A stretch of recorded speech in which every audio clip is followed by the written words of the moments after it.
जी नमस्कार, लखनऊ नामा YouTube channel में आप सभी लोगों का स्वागत है। अगर आप चैनल पे पहली बार विजिट कर रहे हैं तो चैनल को प्लीज़ सब्सक्राइब जरूर करिए। साथ में बेल आइकन दबाएं, इससे आपको नोटिफिकेशंस आएंगे। लखनऊ विश्वविद्यालय उससे एफिलिएट कॉलेज की सारी जानकारी टाइम टू टाइम आपको हमारे चैनल पे मिलती रहेगी। अगर आप ये वीडियो देख रहे हैं मतलब आप लखनऊ विश्वविद्यालय में पीएचडी का एग्ज़ाम देने का सोच रहे हैं। पीएचडी एंट्रेंस क्लियर करना है, आपको एडमिशन लेना है और यहाँ से पीएचडी करनी है। तो ये वीडियो पूरा अंत तक ज़रूर देखिएगा। इसमें एक छोटी से छोटी डिटेल जो है मैं आपके साथ शेयर करने वाला हूँ। मैं खुद लखनऊ विश्वविद्यालय का पीएचडी स्कॉलर हूँ। जितना मुझे जानकारी है वो मैं सभी आपके साथ साझा करने वाला हूँ। वीडियो थोड़ी बड़ी ज़रूर हो सकती है लेकिन सारी इन्फॉर्मेशन होगी। आपके एंट्रेंस फॉर्म, आपका एडमिशन फॉर्म फिल करने से लेके आपके लास्ट इंटरव्यू और या बोल दें कट ऑफ तक का जो आपका फाइनल रिजल्ट आएगा वहाँ तक की मैं पूरी जानकारी देने वाला हूँ। तो शुरुआत करते हैं कि लखनऊ विश्वविद्यालय क्या न्यू ऑर्डिनेंस जो है वो फॉलो कर रहा है इस बार कि नहीं कर रहा है। तो इसका जवाब मैं दे दूं, अभी ऐसा कोई ऑफिशियली नहीं आया है। अगर फॉर्म रिलीज़ कर दिया गया है तो मतलब आपका जो पैटर्न है वो पुराना फॉलो किया जाएगा। आपका एंट्रेंस एग्ज़ाम होगा और एंट्रेंस एग्ज़ाम क्या होगा, कैसे होगा, वो मैं आपको बताने वाला हूँ। एंट्रेंस एग्ज़ाम में आपके 70 सवाल होंगे, 70 क्वेश्चंस होंगे। 70 क्वेश्चन में आपके 35 क्वेश्चन जो होंगे वो आपके सब्जेक्ट से रिलेटेड होंगे, जिस भी सब्जेक्ट का आप पीएचडी एंट्रेंस एग्ज़ाम देने वाले हैं। और 35 क्वेश्चन जो आपके होंगे वो आपके रिसर्च मेथोडोलॉजी से होंगे। अगर आप हिस्ट्री डिपार्टमेंट से हैं, एंशियंट चाहे मिडिवल, तो आपकी हिस्टोग्राफी के भी क्वेश्चंस आते हैं, वो रिसर्च मेथोडोलॉजी के साथ 5-10 सवाल, 5-6 सवाल आ जाते हैं। वहीं अगर आप किसी और फैकल्टी से हैं तो मोस्टली जो आपके क्वेश्चंस होंगे वो रिसर्च मेथोडोलॉजी के होंगे। तो 35 सवाल आपके रिसर्च मेथोडोलॉजी के, 35 सवाल जो आपके होंगे वो आपके सब्जेक्ट से रिलेटेड। अब सब्जेक्ट से रिलेटेड का जो सिलेबस है वो क्या है, तो आपने चाहे एमए किया है, एमएससी किया है, एमकॉम किया है, और आप जैसे एमकॉम किया है तो आप कॉमर्स का एंट्रेंस देंगे। एमए में जो भी सब्जेक्ट से आपने किया होगा उसका आप एंट्रेंस एग्ज़ाम देंगे। एमएससी में जिस भी सब्जेक्ट से किया होगा उसका एंट्रेंस एग्ज़ाम दिए होंगे। तो आपने जो अपने एमएससी में, एमए में और एमकॉम में या जो भी आपने किया है कोर्स, उसमें आपने जब मास्टर्स किया तो आपका जो ईयरली वाइज तो लखनऊ यूनिवर्सिटी से किया होगा तो नहीं होगा, बट आपका फर्स्ट ईयर से सेकेंड ईयर मतलब 2 साल का जो आपका कोर्स है, first, second, third, fourth semester, वो पूरा का पूरा जो आपका सिलेबस होता है उससे सवाल पूछे जाते हैं।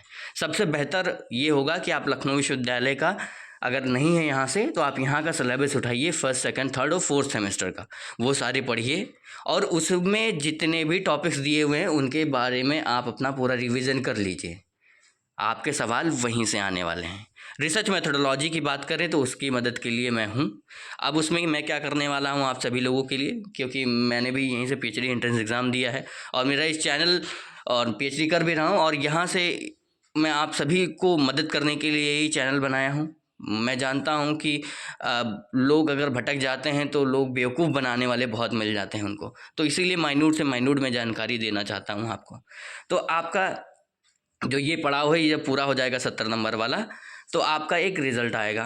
उसमें होगा कि भैया ये स्टूडेंट हैं, लिस्ट होगी, उसमें आप इंटरव्यू के लिए फाइनल हो गए। मतलब अब आप सेकंड पड़ाव में पहुंच चुके हैं, बाकी लोग जिनका नाम नहीं है वो गेम से बाहर हैं। तो एंट्रेंस एग्ज़ाम दे दिया, इंटरव्यू में पहुँचे। इंटरव्यू आपका 30 नंबर का होगा। अगर आप नेट हैं तो आपको 3 नंबर एक्स्ट्रा मिलता है। अगर आप जेआरएफ हैं तो 3+7 वाला फॉर्मूला होता है, आपको 10 में 10 मिल जाता है। तो इस तरीके से आपका फॉलोअप होता है, क्योंकि जेआरएफ के साथ आपका नेट प्लस जेआरएफ दोनों होता है, तो इसलिए उनको 10 नंबर वाला फ़ायदा मिलता है, बाकी नेट को 3 नंबर का मिलता है। ये पिछले साल से लागू हो गया था, इससे पहले 5 और 10 वाला फॉर्मूला फॉलो होता था। अब आप इंटरव्यू देने आए हैं तो आपको क्या क्या लेकर आना है, कैसे आपका इंटरव्यू होगा वो भी मैं आपको बता देता हूँ। तो इंटरव्यू के दिन आपको अपनी पहले से सिनॉप्सिस बना के रखनी होती है, किस टॉपिक पे आप अपना रिसर्च करने वाले हैं।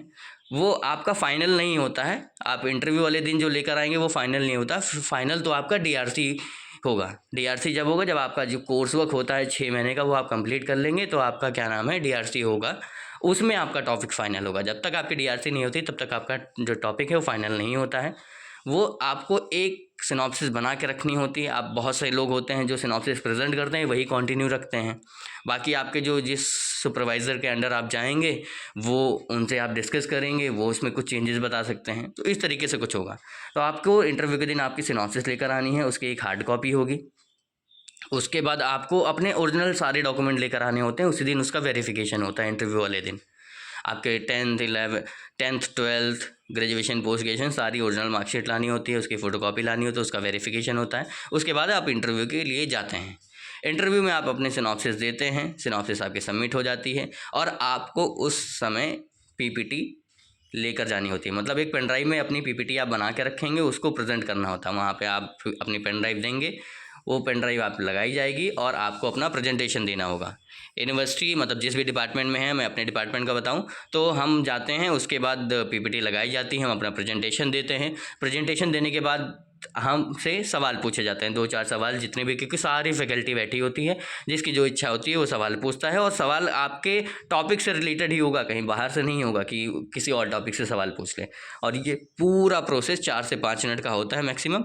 और उसके बाद आप बाहर आते हैं, रिलैक्स होते हैं और आप अपना डॉक्यूमेंट उठाते हैं जहां आप बैठे होते हैं और फिर वहां से आप घर चले जाते हैं। फिर आप इंतज़ार करते हैं कि आपका जो रिज़ल्ट है वो कब आएगा।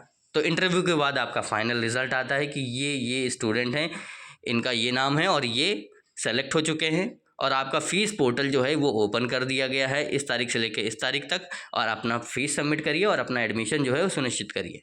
जो हमारी फ़ीस थी वो 10,000 समथिंग थी। मतलब ये 1 साल की होती है, सेमेस्टर वाइज पीएचडी में फ़ीस नहीं होती है, ईयरली वाइज होती है। तो 1 साल की मेरे डिपार्टमेंट की एंशिएंट इंडियन हिस्ट्री की 10,000 समथिंग, क्योंकि मैं यहीं से ग्रेजुएशन और पोस्ट ग्रेजुएशन किया हूँ तो हम लोग को 500 का वो डिस्काउंट मिल जाता है अपना जो इनरोलमेंट नंबर हमारा पुराना होता है उसको फिल करने पर। तो ये प्रोसेस होता है। अभी तक मैंने आपको पूरी जानकारी दे दी है। अब ये आप सवाल पूछेंगे भैया कुछ ऐसे कि भैया हमको क्या ड्रेस कोड होता है क्या इंटरव्यू के दिन? कुछ कोई ड्रेस कोड नहीं है, लेकिन आप अगर इंटरव्यू देने आए हैं तो एक सलीके से आइए, आप फॉर्मल तरीके से आइए। लड़कियां हैं तो आप सूट पहन के आ सकती हैं, साड़ी पहन के आ सकती हैं। लड़के हैं तो फॉर्मल तरीके से आएँ, अच्छा लगता है, आपका प्रेजेंटेशन अच्छा होता है। आप जितना बेहतर प्रेजेंटेशन देंगे उतना बेहतर ही आपको नंबर दिया जाएगा। प्रेजेंटेशन पर बहुत कुछ डिपेंड करता है। सबसे ज़्यादा तो डिपेंड करता है कि आप जो एंट्रेंस एग्ज़ाम दिए हैं उसमें कितना अच्छा स्कोर किए हैं, ये बहुत महत्व रखता है। और जो कि मैं आप सभी लोगों के लिए एक सीरीज़ बनाने की कोशिश कर रहा हूँ जिसमें 1000 से 15 क्वेश्चन होंगे जो रिसर्च मेथोडोलॉजी के होंगे। वो सारे मतलब चाहे आप साइंस फैकल्टी से हों, चाहे कॉमर्स फैकल्टी से हों, चाहे आप आर्ट्स फैकल्टी से हों, उन सभी के लिए वो मददगार साबित होगा। मैंने भी उन्हीं जगह से पढ़ा था और कई जगह से मैं वो पूरा कलेक्ट करके वो एक पूरी सीरीज़ बनाने वाला हूँ आप सभी लोगों के लिए। हाँ, उसमें समय ज़रूर लगेगा, लेकिन आपका जो ये सीरीज़ होगी वो आपका जो फॉर्म 5 नवंबर लास्ट डेट है, 5 नवंबर को या 6 नवंबर को मैं आपको वो पीडीएफ जो है वो आपको मैं दे दूँगा। और वो कोई चार्जेबल नहीं होगा। मैं उसमें क्यूआर कोड दे दूँगा कि अगर आप को लगता है कि आप हमको समर्थन देना चाहते हैं फाइनेंशियली तो आप दे सकते हैं, बाकी आपकी इच्छा। हम अभी तक कोई भी चार्ज किसी भी चीज़ का नहीं लिए हैं और ना मेरी कोई अभी इच्छा है, बाकी आपका अपनी इच्छा। तो वो 1000-1500 क्वेश्चंस होंगे और उसमें से मैक्सिमम आपके सवाल जो है रिसर्च मेथोडोलॉजी के वो पूछे जा सकते हैं।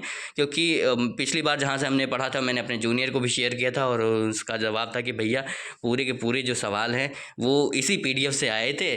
तो इस तरीके से मैं वहाँ से इधर उधर से सब पूरा एक जगह इकट्ठा करके फिर मैं आपको उसको देने वाला हूँ। तो उसके लिए आप बिल्कुल परेशान ना हो। बाकी आप अपने सब्जेक्ट का वो पढ़ना शुरू कर दें। आपका एमए का जो पूरा मतलब जो आपका मास्टर्स का पूरा सिलेबस है उसका रिवीजन करें अगर आप पीएचडी में एडमिशन लेना चाहते हैं। बाकी रिसर्च मेथोडोलॉजी इधर उधर से पढ़ते रहें और जो क्वेश्चन होंगे वो मैं प्रोवाइड करूंगा। ये है लखनऊ विश्वविद्यालय का पूरा पीएचडी में एडमिशन लेने का प्रोसेस। तो आपको पता है कि एडमिशन फॉर्म भरने के लिए आपको LURN क्रिएट करना होगा। LURN नंबर आपको मिलेगा, वो 100 रुपये का फॉर्म होता है। LURN के बाद आप क्या नाम है फॉर्म भरेंगे जो 2000 रुपये का फॉर्म है, वो आप फॉर्म फिल करेंगे, पूरा वो कंप्लीट करेंगे। फिर जब आपका फॉर्म कंप्लीट हो जाएगा तो आपका एडमिट कार्ड आएगा, आपका एग्ज़ाम होगा, फिर एग्ज़ाम के बाद आपका इंटरव्यू होगा अगर आप क्वालिफाई करते हैं। फिर आपका एडमिशन जो है वो हो जाएगा और आपके 6 महीने के जो क्लासेज हैं कोर्स वर्क वो चलेंगी। उसके बीच में आपका DRC हो जाएगा और फिर उसी के बीच में आपको सुपरवाइज़र भी अलर्ट हो जाएंगे और इस तरीके से आपका एडमिशन जो है वो पीएचडी में कंप्लीट हो जाएगा। आप रिसर्च के फील्ड में आ जाएंगे। बहुत बहुत धन्यवाद आप सभी का। अगर कोई सवाल आपके हैं मन में जो आप पूछना चाहते हैं वो बिल्कुल बेझिझक आप हमसे पूछ सकते हैं, मैं उसका जवाब ज़रूर दूंगा। बहुत बहुत धन्यवाद।